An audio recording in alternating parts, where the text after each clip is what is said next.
दिमाग बहुत बड़ा है तुम्हारा। चलो जी।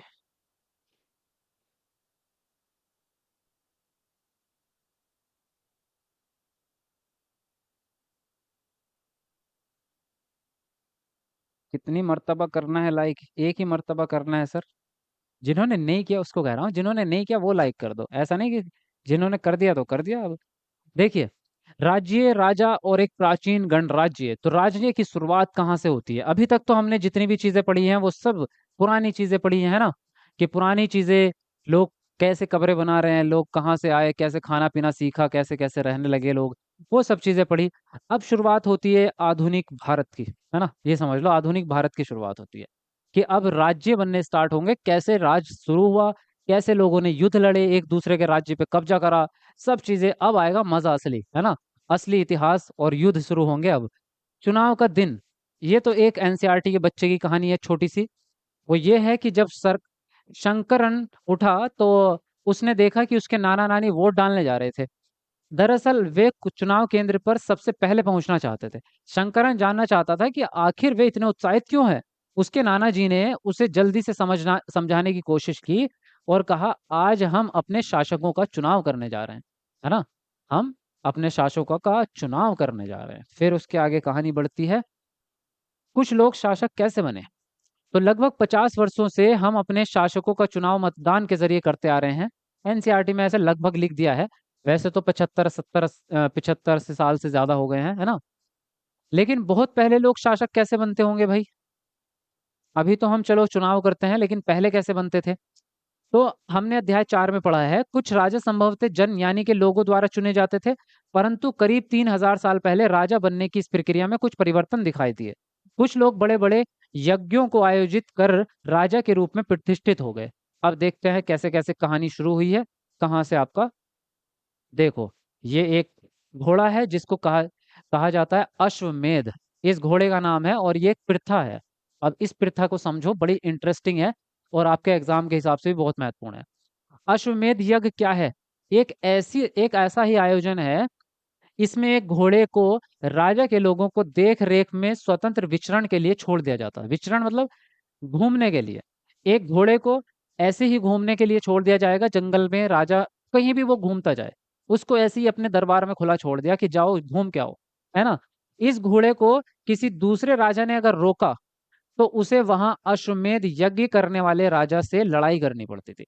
यानी कि एक राजा जिसने इस घोड़े को छोड़ा है, अब वो घूम रहा है घोड़ा सब जगह, अगर किसी ने उसको टच किया तो बेटा अब लड़ने आ जा हमसे। और अगर लड़ने नहीं आ सकता वो सामने वाला जिसने रोका है, तो फिर उसकी शरण में आ जाएगा वो, कि फिर तो घुटने टेक दे और अब हमारा राज चलेगा तेरे ऊपर भी, तो तू अब हमारी शरण में। या तो उसको छेड़ो मत, चुप हो गए चले जाओ, है ना? और अगर नहीं भी छेड़ोगे तो भी दिक्कत ही है। देखो आगे क्या होगा। अगर उन्होंने घोड़े को जाने दिया तो इसका मतलब ये होता था कि अश्वमेध यज्ञ करने वाला राजा उनसे ज्यादा शक्तिशाली है ना? इसके बाद उन राजाओं को यज्ञ में आमंत्रित किया जाता था और ये यज्ञ विशिष्ट पुरोहितों द्वारा संपन्न किया जाता। पुरोहित मतलब वही जो ब्राह्मण कह सकते हो। इसके लिए उन्होंने उपहारों से सम्मानित किया जाता था। अश्वमेध यज्ञ करने वाला राजा बहुत शक्तिशाली माना जाता था। यज्ञ में आमंत्रित सभी राजा उसके लिए उपहार लाते थे। देखो दोनों तरीके से यही चीज है कि आप अपनी ताकत को प्रदर्शित कर रहे हैं। अब दो, या तो आपने जैसे घोड़ा छोड़ दिया, उस घोड़े को अगर दूसरे राजा ने पकड़ा तो युद्ध लड़ने आ जा, ये है एक तरीका। अगर सामने वाले को लग रहा है कि मैं ताकतवर हूं तो लड़ेगा, और लड़ेगा तो हो सकता है वही हार जाए। ये भी हो सकता है युद्ध लड़ेगा तो वही हार जाएगा जिसने ये घोड़ा छोड़ा है। लेकिन अगर उसने युद्ध नहीं लड़ा और ऐसे ही जाने दिया, तो फिर भाई उसको जो है आमंत्रित किया जाएगा, फिर भी वो उससे कमजोर माना जाएगा। यानी कि अश्वमेध यज्ञ जो कर रहा है वही ताकतवर है। ठीक है, चलिए जी, आगे देखते हैं। इन सभी आयोजनों में राजा का मुख्य स्थान होता था। उसे राज सिंहासन पे बिठाया जाता था जो बाघ की खाल से बनाया जाता था। राज सिंहासन जो बनता था वो बाघ की खाल से बनता था। तो विशेष आसन पर बिठाया जाता था। युद्ध क्षेत्र में राजा का सारथी ही उसका सहचर होता था। यज्ञ के अवसर पर वह राजा राजा की विजयों व अन्य गुणों का गान करता था। यानी कि जो उसका सारथी था, जो उसके रथ को लेके चलता था, वो फिर यज्ञ के टाइम पे जब चारों तरफ से सारे राजा इकट्ठा होते थे, वो अपनी कहानी सुनाता था अपने राजा की, सब लोगों को, कि इसने ये जंग जीती है, वो जंग जीती है, हमारे राजा तो ये हैं, वो हैं, है ना, वो सब सुनाता था। और बाकी के राजा, वो बोल नहीं सकते, वो तो कमजोर हैं, वो अब कुछ नहीं सुना सकते, वो सुनेंगे चुपचाप बैठ के। राजा के सगे संबंधी, खासकर जैसे कि रानी और पुत्र, पुत्रों को कई छोटे छोटे अनुष्ठान करने होते थे। अन्य सारे आमंत्रित राजा का काम सिर्फ बैठकर यज्ञ की पूरी प्रक्रिया को देखना था, और कोई काम उनका नहीं था। उनको बुलाया ही इसलिए जाता था कि देखो मैं कितना ताकतवर हूँ, तुम देखो हमको, है ना, देखो मुझको गौर से देखो। वही चीज है ना। राजा के ऊपर पुरोहित पवित्र जल से छिड़काव करने के साथ साथ अन्य कई अनुष्ठान करते थे। विष अथवा वेश्य जैसे सामान्य लोग उपहार लाते थे, जिन्हें पुरोहित शूद्र मानते थे, उन्हें कई अनुष्ठानों में शामिल नहीं किया जाता था। तो शूद्रों को नहीं शामिल किया जाता था। ठीक है, इतनी कहानी आपको समझ में आ गई, अश्वमेध क्या है भाई। चलिए जी आगे बढ़ते हैं।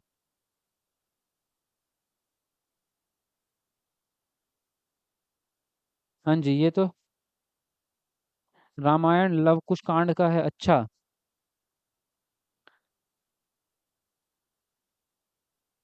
हाँ। चलिए आगे बढ़े। सर आपने वोट डाल दिया क्या, अच्छा हाँ जी हमारा डल गया वोट। चलिए देखिए, अब वर्ण क्या है, ये बात बहुत आसानी, मतलब बहुत इंपॉर्टेंट है।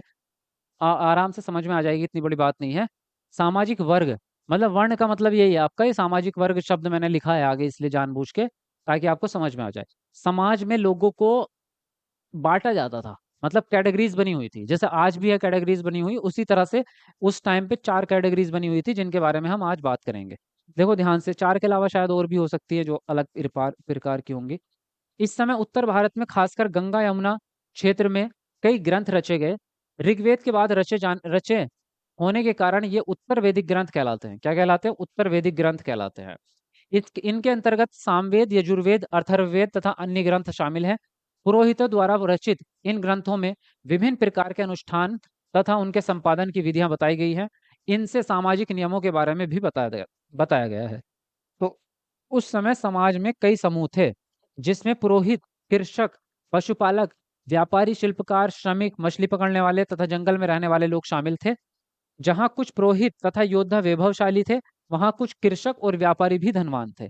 सिर्फ ऐसा नहीं है कि पुरोहित ही मालदार होंगे, कृषक और व्यापारी वो खेती करके पैसा कमा रहे हैं, वो भी मालदार थे। दूसरी ओर पशुपालक, शिल्पकार थे, मछली पकड़ने वाले जो थे, वो लोग बहुत क्या थे, भोजन संग्राहक थे। ये लोग निर्धन निर्धन थे, गरीब थे, क्योंकि मजदूर टाइप के लोग थे आपके। ये काम करके ही सिर्फ इनको मजदूरी का पैसा मिलता था। ठीक है, चलो जी आगे बढ़ते हैं। पुरोहितों ने लोगों को चार वर्गों में बांटा। ठीक है, कितने, चार वर्गों में, जिन्हें वर्ण कहते हैं हम। क्या कहते हैं हम इन्हें, वर्ण कहते हैं।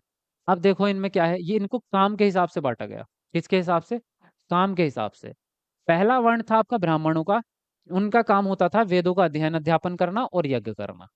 इनका क्या काम था, ये आपके यज्ञ करवाते थे, और जो वेद थे आपके उनको पढ़ करके सुनाते थे, लोगों को सिखाते थे। फिर उसके बाद में इन्हें उपहार भी मिलते थे, उपहार बाकी लोग इनको उपहार ला के देते थे। फिर दूसरे आते हैं आपके क्षत्रिय। क्षत्रियों का काम था युद्ध लड़ना। वो सेना में जाते थे, सैनिक बनते थे, और राजा खुद भी क्षत्रिय के अंदर आता था। राजा जो है वो पुरोहित नहीं, राजा क्षत्रिय कहलाता था, क्योंकि राजा खुद भी तो युद्ध लड़ेगा ना। तो शासक जो बनेगा वो भी क्षत्रिय बनेगा। क्षत्रियों के अलावा कोई दूसरा शासक नहीं बन सकता था। ठीक है, इसमें आप देखेंगे अभी आगे। उसका काम जो है युद्ध करना और लोगों की रक्षा करना था। तीसरे स्थान पर आते थे आपके वेश्य, जिसको हम कहते हैं विष, विष या वेश्य। इसमें आते थे कृषक, पशुपालक और व्यापारी, यानी कि जो पैसे का बिजनेसमैन कह लो कुल मिला के। तो ये कृषक भी बिजनेसमैन थे, क्योंकि ये खेती करते थे, अनाज बेचते थे, पशु पालते थे, पशुओं को बेचते थे। तो ये लोग आते हैं वैश्य में। ठीक है, अब आता है आपका क्षत्रिय। क्षत्रिय नहीं, क्षत्रिय और वैश्य दोनों ही यज्ञ करने का अधिकार इनको प्राप्त था, ये करवा सकते थे यज्ञ। वर्णों में अंतिम स्थान था शूद्रों का। इनका काम अन्य तीन वर्णों की सेवा करना था, इनको दास भी कहा जाता था, है ना। इनका काम बाकियों की सेवा करना था बस। इन्हें कोई अनुष्ठान करने की अनुमति नहीं थी, ये कोई यज्ञ नहीं करवा सकते थे, कोई पूजा पाठ नहीं करवा सकते थे। अकेले में करे तो वो बात अलग है, लेकिन वैसे नहीं करा सकते थे सामाजिक रूप से। प्राय औरतों को भी शूद्रों के समान ही माना जाता था। औरतों की उस टाइम पे दुर्दशा थी, देखो, औरतों को भी गुलाम की तरह ही ट्रीट किया जा रहा है। उनको शूद्र के स्थान पर रखा जा रहा है। महिलाएं तथा शूद्रों को वेदों का अध्ययन करने का अधिकार भी इन्होंने नहीं दिया, ताकि वो नॉलेज ना आ जाए उनको, है ना, ज्ञान ना आ जाए, तो इन्होंने उसको अधिकार ही नहीं दिया। ठीक है, चलिए आगे बढ़ते हैं। हाशिर जी फर्स्ट क्यों पढ़ रहे हो भाई, वो हंस क्यों रहे हो भाई? हाँ जी चलो। भाई 1900 लाइक पूरे होने वाले हैं हमारे, 7-8 लाइक बच रहे हैं, जरा पूरे करके आओ जिन लोगों ने नहीं किया। जिन लोगों ने वीडियो लाइक नहीं की, जरा एक बार कमेंट को नीचे करके वीडियो लाइक कर दो। देखिए, पुरोहितों के अनुसार सभी वर्णों का निर्धारण जन्म के आधार पे भी होता था। पहला तो काम के हिसाब से कर दिया इन्होंने। अब काम के हिसाब से जिन्हें बांट दिया, तो उनके बच्चे जो जन्म लेंगे वो उसी वर्ण के कहलाएंगे, बदल नहीं सकते। ठीक है। उदाहरण के तौर पर ब्राह्मण माता पिता की संतान ब्राह्मण होगी। बाद में कुछ लोगों को अछूत माना गया। अछूत वर्गों में कुछ शिल्पकार, कुछ शिकारी और भोज्य संग्राहक शामिल थे। साथ ही इनमें वे लोग भी आते थे जो शवों को दफनाने और जलाने का काम करते थे। तो इन लोगों के संपर्क अपवित्र माना जाता था। थोड़ा सा अजीब तो है ना। देखो, एक बात बताओ, जो लोग ये शवों को दफना रहे हैं, जला रहे हैं, तो कोई अगर कोई पुरोहित मरेगा तो उसके शव को भी यही दफनाएंगे? जिंदे को तो छूने नहीं दे रहे, मरे हुए को उससे दफन मारे, है ना, उसी से आपके जो है जलवा रहे हैं। तो ये भेदभाव नहीं है? देखिए यहाँ पे भी चित्र पे देखोगे ना, तो वो जो उसको पानी देगा, वो किसी और चीज से देगा, उसका हाथ टच नहीं हो सकता वहां पे, है ना। और ये तो इतने पास से भी दे रहा है, उनको तो अलग ही रख दिया जाता था कि वहां से उठा के ले जाओ बस। चलिए जी आगे बढ़ते हैं। हाँ जी सर, ये वर्ण व्यवस्था बड़ा ही कमीना था। अच्छा, कमीना। चलिए आगे बढ़ते हैं। कई लोगों ने ब्राह्मणों द्वारा बनाई गई इस वर्ण व्यवस्था को स्वीकार नहीं किया। देखो, उस तरह के लोग वहां पे तब भी थे, मतलब क्रांतिकारी लोग। कुछ राजा स्वयं को पुरोहितों से श्रेष्ठ मानते थे। कुछ राजा कहते थे कि हम पंडितों से भी बेहतर हैं, है ना, क्योंकि हम राजा हैं। लेकिन कुछ लोग जन्म के आधार पर वर्ण निर्धारण सही नहीं मानते थे। वो कहते थे जन्म के हिसाब से क्यों निर्धारित कर रहे हो आप, है ना। इसके अतिरिक्त कुछ लोग व्यवसाय के आधार पर भी लोगों को बीच भेदभाव उचित नहीं समझते थे, कि उनके काम की वजह से आप भेदभाव कर रहे हो, ये गलत बात है आपका। कि कोई छोटा काम कर रहा है तो उसको छोटी जाति का समझा जाएगा। जबकि कुछ लोग चाहते थे कि अनुष्ठान संपन्न करने का अधिकार सबका होना चाहिए। कई लोगों ने छुआछूत की भी आलोचना की है। इस उपमहाद्वीप के पूर्वोत्तर क्षेत्र से, जैसे इलाकों में सामाजिक आर्थिक असमानता बहुत कम थी, जहां पुरोहितों का प्रभाव भी बहुत सीमित था। लोगों ने वर्ण व्यवस्था का विरोध क्यों किया? क्यों किया भाई, आप खुद बताओ क्यों किया होगा। इतना तो आप समझ ही जाओगे।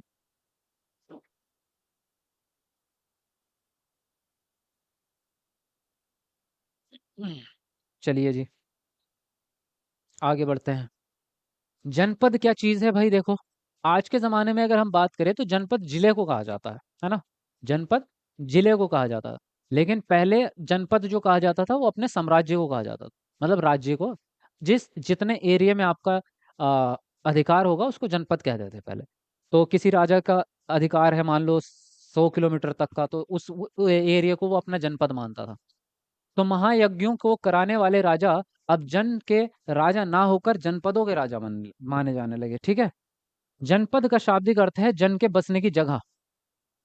पुरातत्वविदों ने इन जनपदों की कई बस्तियों की खुदाई की। दिल्ली में पुराना किला, उत्तर प्रदेश में मेरठ के पास में हस्तिनापुर और एटा के पास में अतरंजी खेड़ा। तो हस्तिनापुर यहाँ पे आपका दिल्ली के पास में ही है वैसे, यूपी में है। और इसी के नीचे है आपका, यहीं पे पास में अतरंजी खेड़ा भी यहीं पे है आपका। खुदाई से पता चला है कि लोग झोपड़ियों में रहते थे और मवेशियों और अन्य जानवरों को पालते थे। वे चावल, गेहूं, धान, जौ, दालें, गन्ना, तिल तथा सरसों जैसी फसलें उगाते थे। तो ये तो हुआ आपका जनपद, जो जनपदों की शुरुआत हुई आपकी। ठीक है।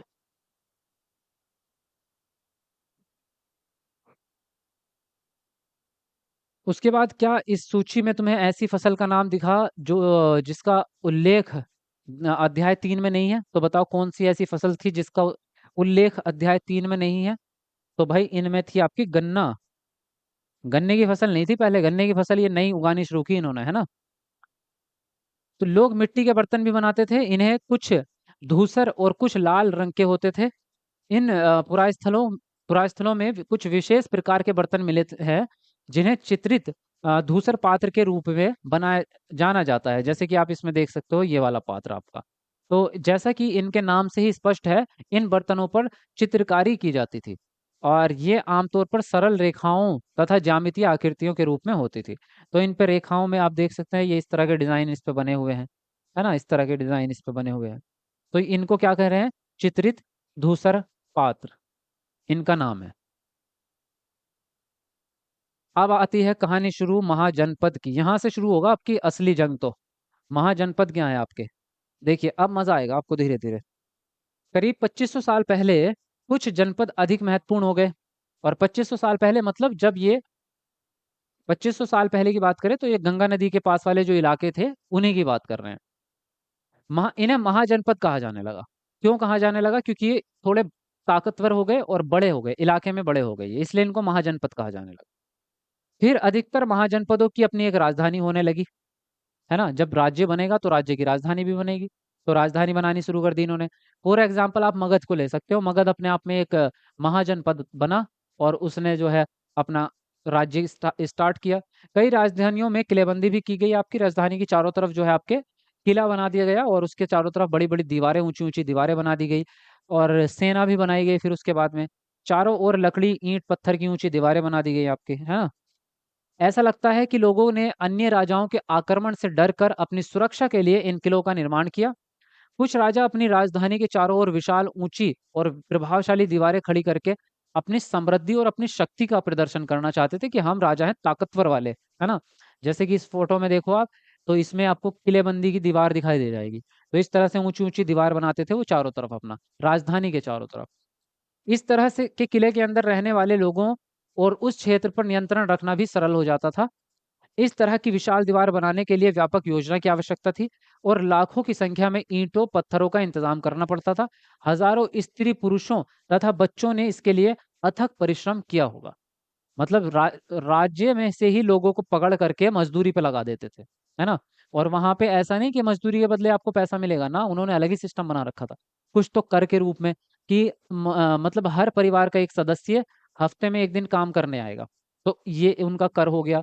या फिर उसके अलावा एक्स्ट्रा भी उनको बुलाते होंगे। तो राज्य के ही लोगों को बुला करके वो राजा के महल बनाने में, राजधानी की दीवारें बनाने में, किले बनाने में उन्हीं लोगों को लगा देते थे। उनको कोई पैसा नहीं मिलेगा। हो सकता था खाना मिल जाता हो, लेकिन लगता नहीं है, वो खाना भी देते होंगे, वो राजा थे भाई, है ना। इनके लिए संसाधनों की आवश्यकता पड़ती थी। अब राजा सेना रखने लगे थे पहले से ज्यादा, और सिपाहियों को नियमित वेतन देकर पूरे साल भर रखा जाता था। कुछ भुगतान संभवतः आहत सिक्कों के रूप में किया जाता था। आहत सिक्कों के बारे में हम कक्षा 8 की क्लास में, अगली क्लास में पढ़ेंगे। यहाँ पे बात ये आती है आपकी कि जब किलेबंदी होने लगी, महाजनपद बना। अब मतलब कुल मिलाकर राजतंत्र शुरू। यहाँ से कहानी कहानी शुरू होती है 2500 साल पहले से। आज से 2500 साल पहले जाएंगे, वहां से होती है कहानी शुरू। उस समय अपना एक राज्य बना जिसको महाजनपद कहा। फिर उसकी एक राजधानी बनाई गई, किले बनाए गए। फिर उसके बाद में अपनी सेना तैयार की और सेना तैयार होने की वजह से उसका भरण पोषण भी करना पड़ेगा। उसके लिए हथियार बनाने पड़ेंगे, उसके लिए खाने पीने का इंतजाम करना पड़ेगा और सेना के रहने का भी इंतजाम करना पड़ेगा। तो इस सब के लिए पैसा कहाँ से आएगा? पैसा आएगा जनता से। जनता जो भी काम करेगी उसमें से टैक्स भरना पड़ेगा। टैक्स को बोलते थे ये कर। तो जनता से कर लिया जाएगा और कर से ही सारा अपना माल पानी, सेना का खर्चा वर्चा निकलेगा और राजा का भी खर्चा निकलेगा, सारी चीजों का। ठीक है, तो सारा भार किस पे पड़ रहा है? मरेगी तो जनता ही, चाहे वो पुराने समय की बात हो या नए समय की बात हो, भाई कहीं की भी देख लो आप। ठीक है, चलिए आगे बढ़ते हैं। कौशंबी किले की दीवार का ये चित्र है जो आप देख रहे हैं, यहाँ पे देख सकते हैं आप। आधुनिक उत्तर प्रदेश के इलाहाबाद के पास मिली ईंट की दीवार का अवशेष है। और इसके एक भाग का निर्माण संभवतः 2500 साल पहले ही हुआ था। तो यहाँ पे आप देख सकते हैं इसमें छोटी ईंटों का इस्तेमाल किया गया है। बारीक वाली ईंटें इसमें लगी हुई हैं, है ना। चलो आगे बढ़ते हैं। देखो कर की बात करेंगे, जो अभी आपने बात की थी, है ना। अभी जो हमने बात की थी, तो महाजनपदों के राजा विशाल किले बनवाते थे और बड़ी सेना रखते थे। इसलिए उन्हें प्रचुर संसाधनों की आवश्यकता होती थी। इसके लिए उन्हें कर्मचारियों की भी आवश्यकता होती थी। अतः महाजनपदों के राजा लोगों को समय समय पर लाए गए उपहारों पर निर्भर ना रहकर अब नियमित रूप से कर वसूलने लगे। जब भैया पैसा की जरूरत पड़ेगी तो टैक्स तो लिया जाएगा, चाहे जनता कोई भी हो। फसलों पर लगाए गए कर सबसे महत्वपूर्ण थे क्योंकि अधिकांश लोग कृषक थे। जब ज्यादातर लोग किसान होंगे तो उनसे कह दिया जाता था अपनी फसल का इतना हिस्सा आप राजा के घर भेजेंगे, नहीं भेजा तो दंड मिलेगा, है ना। प्राय 1/6वां हिस्सा आपका जो है भेजा जाता था।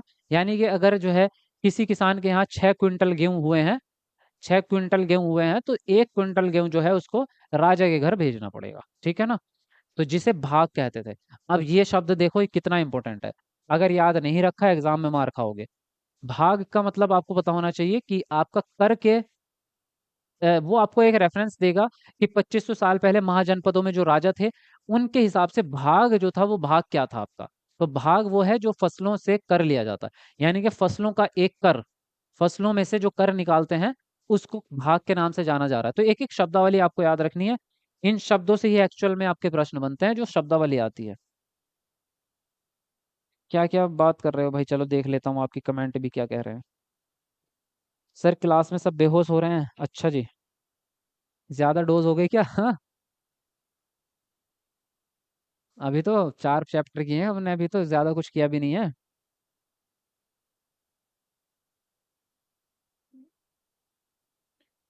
अच्छा नहीं लग रहा पढ़ने में अब? थकान लगने लगी, अच्छा जी। मजा नहीं आ रहा बताओ? बढ़िया लग रही है क्लास?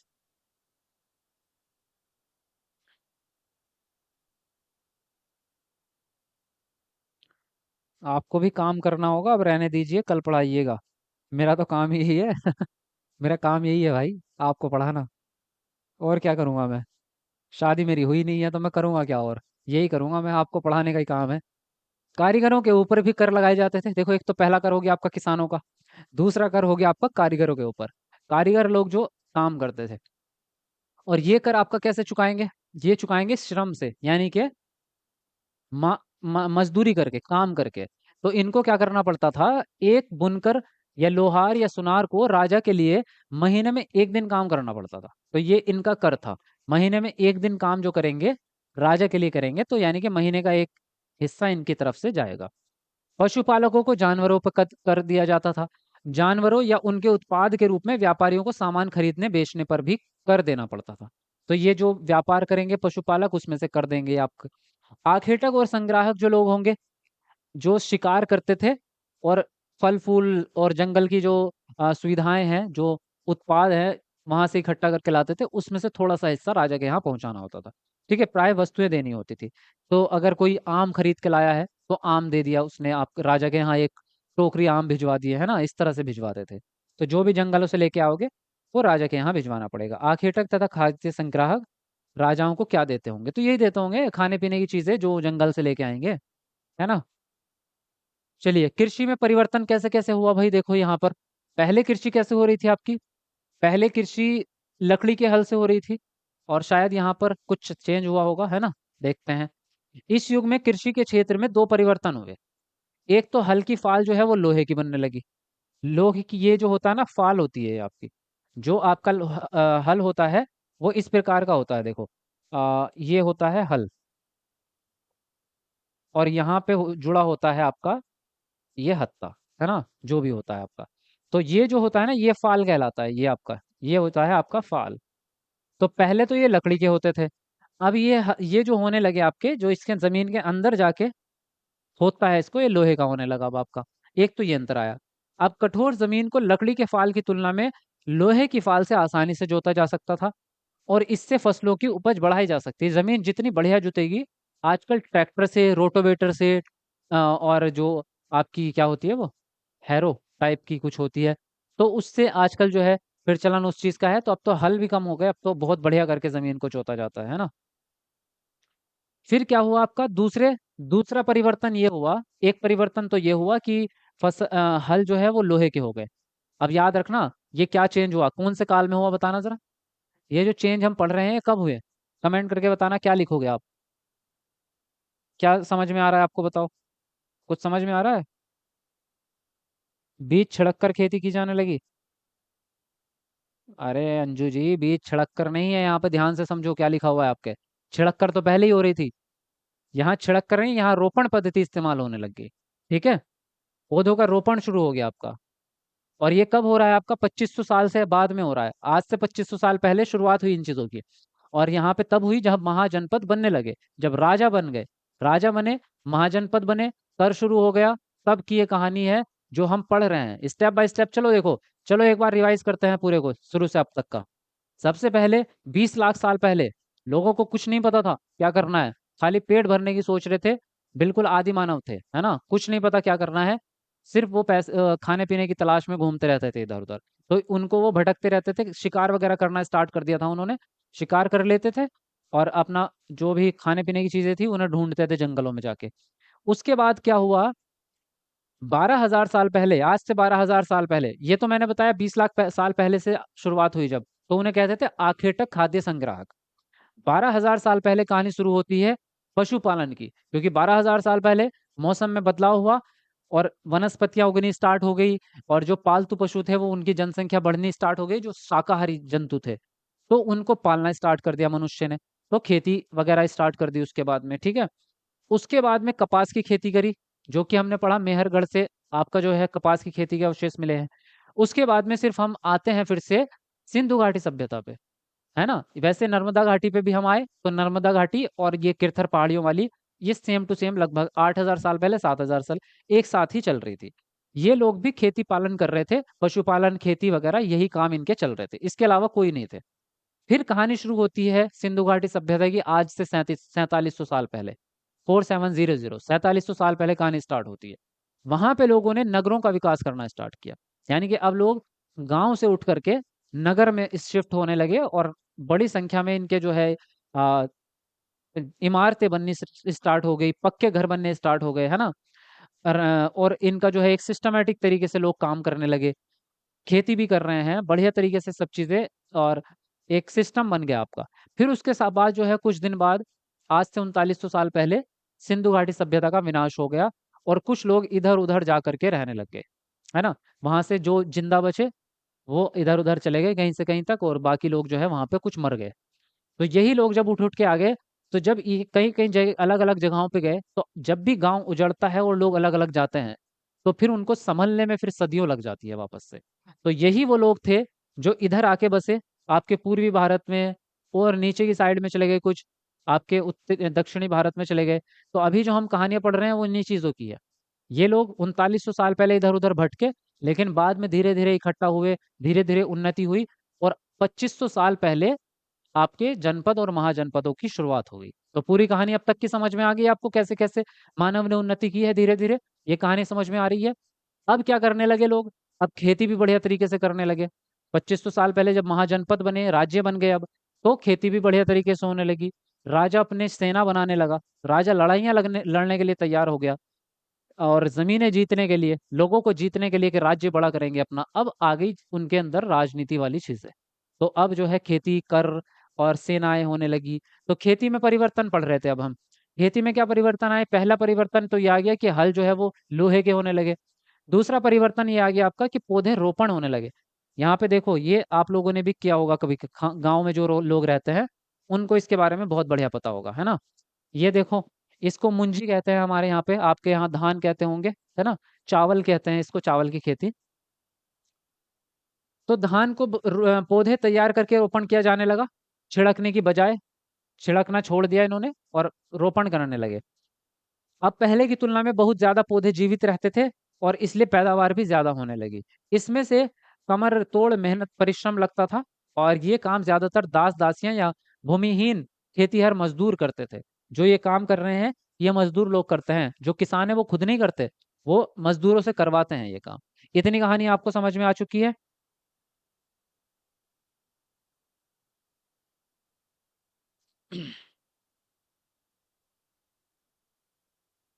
हाँ जी बताओ। सर आपकी नहीं हुई है, बट हम बच्चों की शादी हो चुकी है। हाँ, तो मैं क्या करूँ इसमें बताओ, मैं रोकूं आपको शादी करने से? करो, सब करो। अब बच्चे इतने बड़े बड़े हैं तो इसमें मेरी क्या गलती है, हाँ। बच्चे इतने बड़े बड़े हैं, क्या करें हमारा तो।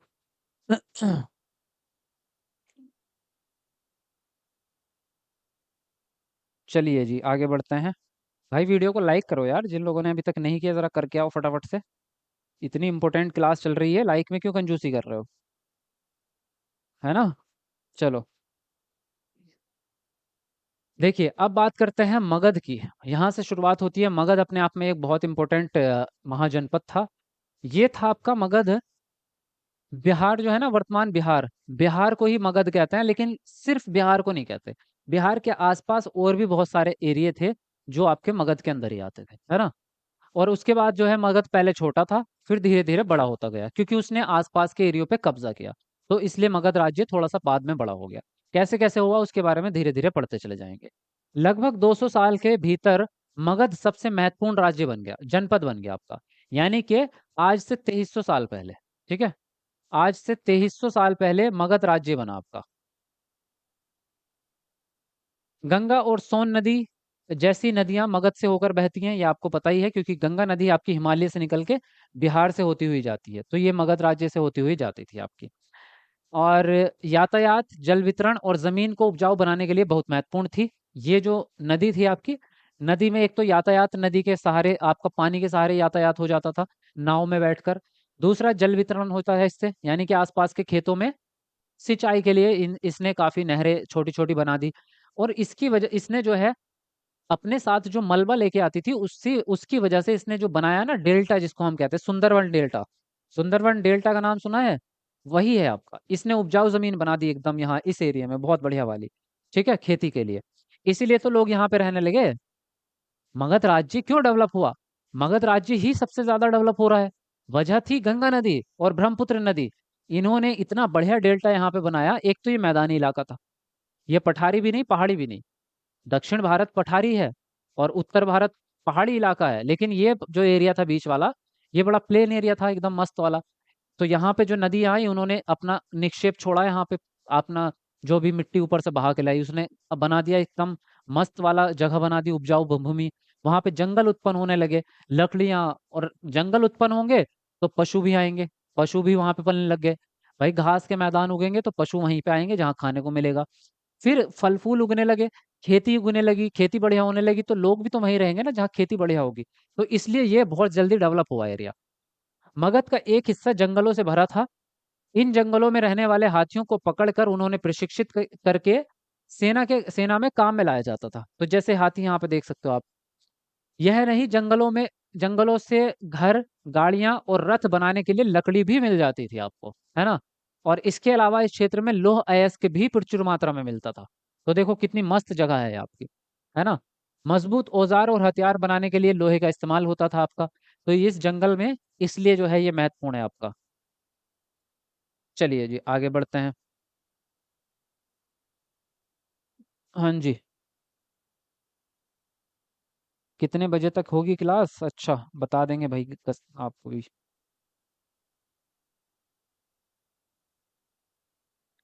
डेली क्लास होती है क्या? हाँ डेली, चौहान चौहान जी आपकी डेली क्लास होती है, 3 बजे से स्टार्ट होती है।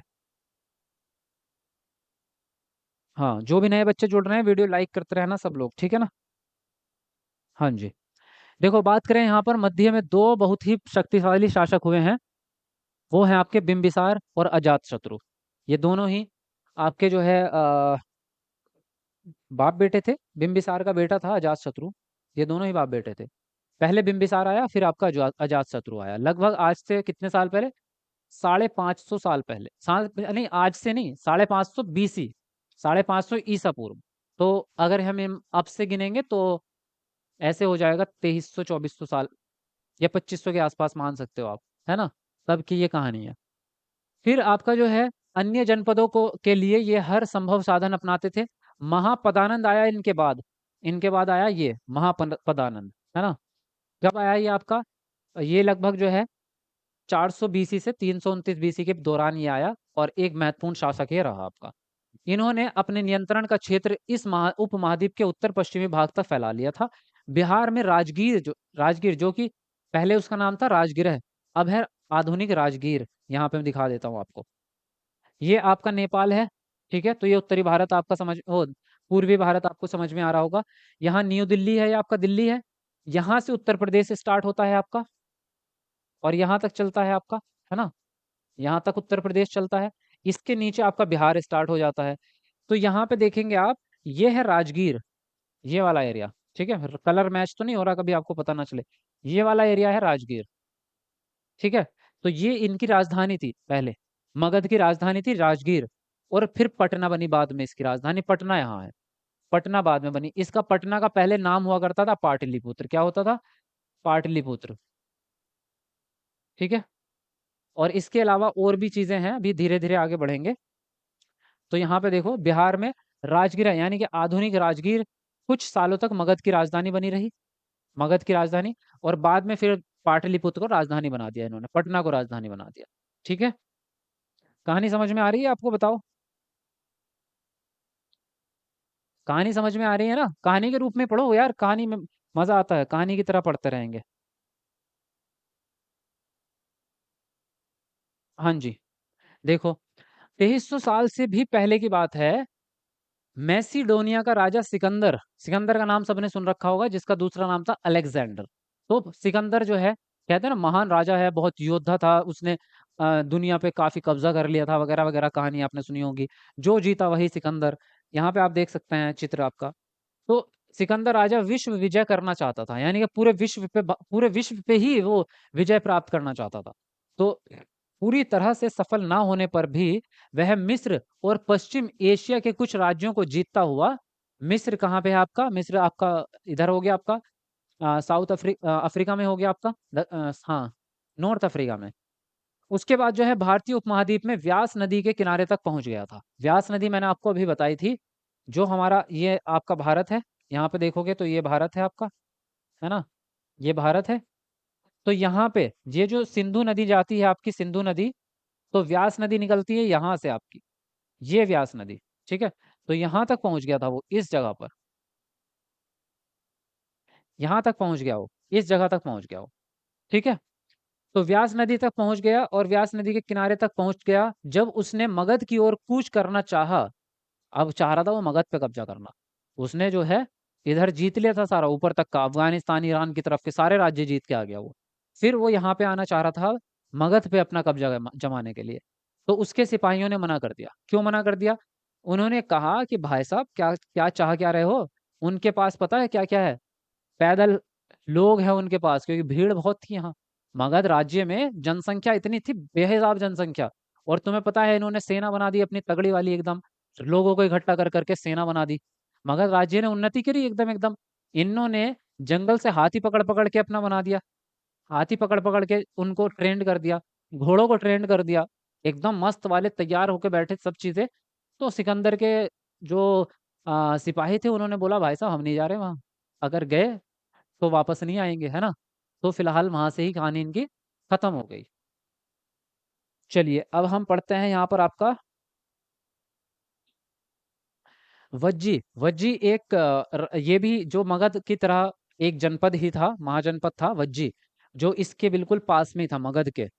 मगध ये था आपका, और वज्जी ये था आपका इसके ऊपर। ठीक है। इसके ऊपर नेपाल के पास ये वज्जी था आपका। ठीक है ना? तो यहाँ पे वज्जी जो था आपका, मगध एक शक्तिशाली राज्य बन गया था, ये तो आपने पढ़ लिया। उसके नजदीक वज्जी राज्य था आपका, जिसकी राजधानी थी वैशाली, जो अब बिहार में है आपके। वैशाली जो है इसकी राजधानी थी। यहाँ एक अलग किस्म की शासन व्यवस्था थी, जिसको कहते थे गण या संघ। संघ कहते थे उसको। तो संघ के बारे में पढ़ेंगे अब, संघ क्या होता है आपका। ठीक है ना? हाँ जी। मैं भी थक गया यार, थोड़ा मैं भी 1 मिनट रुक जाता हूँ। आपका फेस बता रहा है आप थक चुके हैं। कतई साइकोलॉजिस्ट हो रहे हो, हाँ?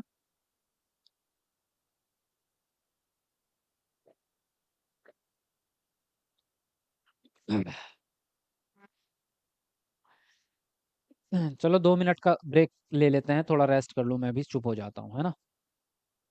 तो आप लोग कमेंट ही कर लो तब तक। लो पानी ले आना भाई जरा।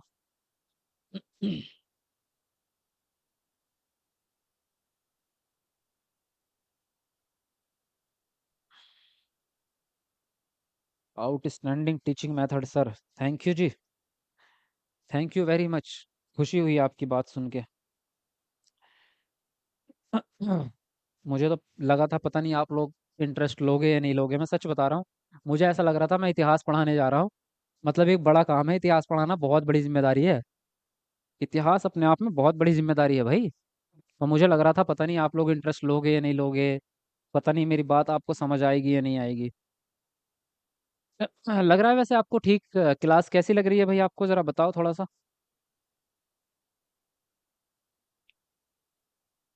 मौन व्रत 2 मिनट का। अरे वो वाला मौन व्रत नहीं यार, गलत मत समझा करो। अच्छा ये भी थोड़ा सा कान भी दर्द करने लगे मेरे।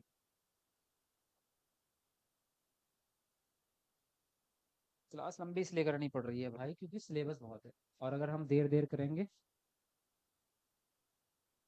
तो फिर सिलेबस भी तो कवर करना है। हिस्ट्री की कौन सी क्लास की बुक चल रही है? छठी क्लास की बुक चल रही है अभी, तो स्टार्टिंग में तो छठी करेंगे ना। मस्त है, अच्छा। इतना करो। क्लास में मजा आ रहा है? अमेजिंग। चलो बहुत बढ़िया बात है।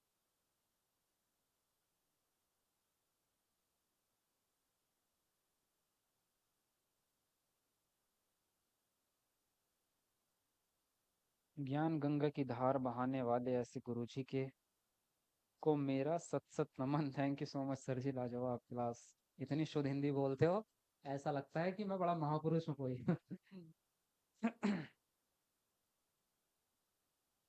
सर मेरी बात सुनिए, क्या बात है भाई, सुना दो।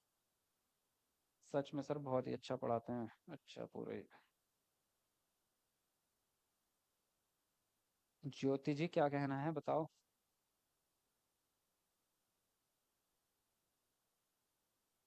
अब बोरिंग नहीं लग रहा? अच्छा। Superb class.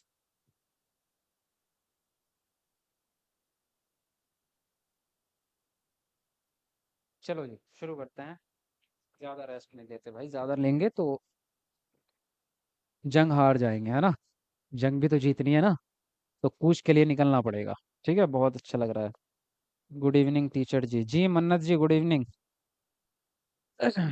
10th के बाद आज एसएसटी पढ़ रही, 8 साल बाद। अनिप्रीत। तो फिर कैसा लगा आपको एसएसटी पढ़ के? मजा आया कुछ?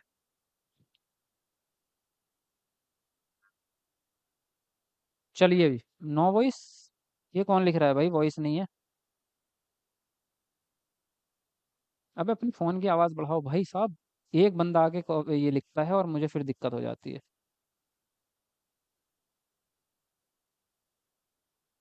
देखिए अब आगे बढ़ते हैं। वज्जी के बारे में हमने पढ़ा कि, और इसमें गण क्या है फिर आपका।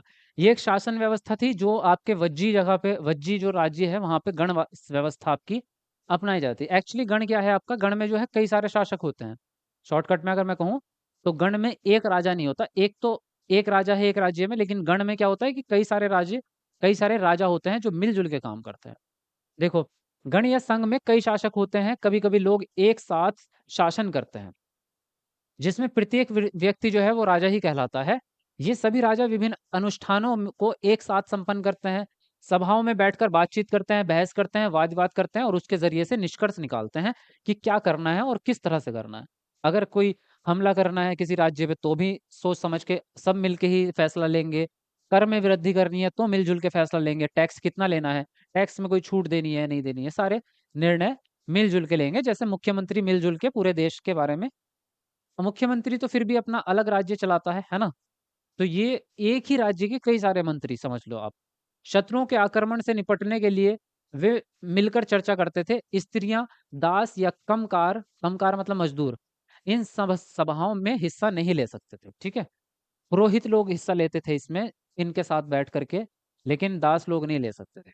चलिए फिलहाल इतनी बात समझ में आई आपको। हाँ, बुध और महावीर जो थे ना वो भी आपके।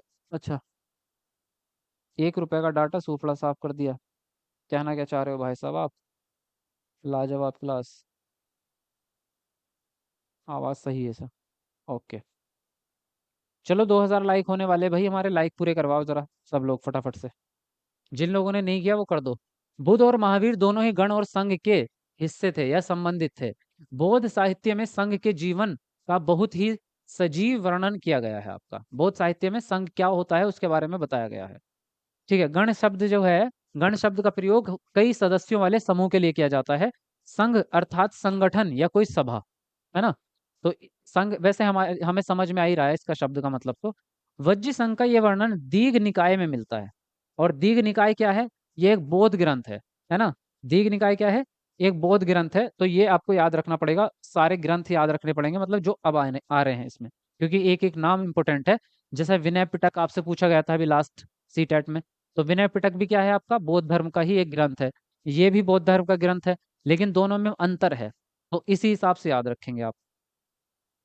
जिसमें बुद्ध के कई व्याख्यान दिए गए हैं, करीब 2300 साल पहले ये लिखा गया था। ठीक है, इतनी बात क्लियर हो गई। अजात शत्रु और वज्जी संघ, अजात शत्रु का क्या लेना देना था भाई, इससे समझ जाओ।